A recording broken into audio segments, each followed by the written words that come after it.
Halloween night, the small town of Ravens Hollow sat under the watchful gaze of a moon veiled by ominous clouds. The wind whispered tales of dread through the skeletal branches of ancient oak trees, their twisted limbs casting spectral shadows on the deserted streets. A group of friends dared to step into this eerie tableau, led by their audacious companion Sarah. Their destination, the infamous abandoned mansion at the edge of town. This derelict monument, with its broken windows like hollowed-out eye sockets, stood as a spectral sentinel, rumored to be haunted by the spirits of its former inhabitants who met a grisly fate many Halloweens ago. As they approached the groaning front door, a biting chill swept over them. The door creaked open, seemingly of its own accord, leading them into the gloom beyond. They ventured into the dimly lit foyer, their footsteps resonating in the desolate halls, the air heavy with the scent of damp and decay. Their exploration of the mansion was punctuated by unsettling events.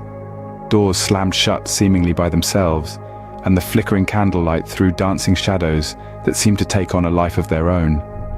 Sarah, despite her skepticism, found her confidence wavering as the night marched on.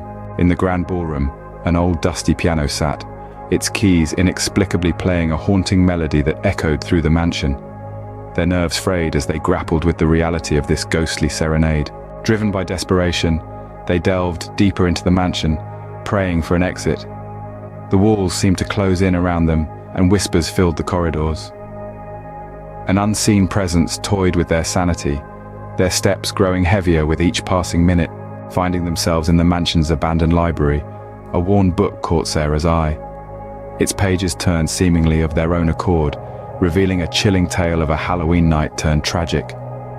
The tale told of a family cursed by a vengeful spirit, doomed to wander the mansion in eternal torment. Suddenly the room turned frigid, the air thickened, and a spectral figure materialized before them. Dressed in tattered clothes, it moaned its tale of sorrow, imploring them for release. Their fear momentarily forgotten, they followed the apparition through the mansion, retracing the steps of the doomed family. As they reached the attic, they were engulfed by a blinding light. When they opened their eyes, they found themselves at the mansion's entrance.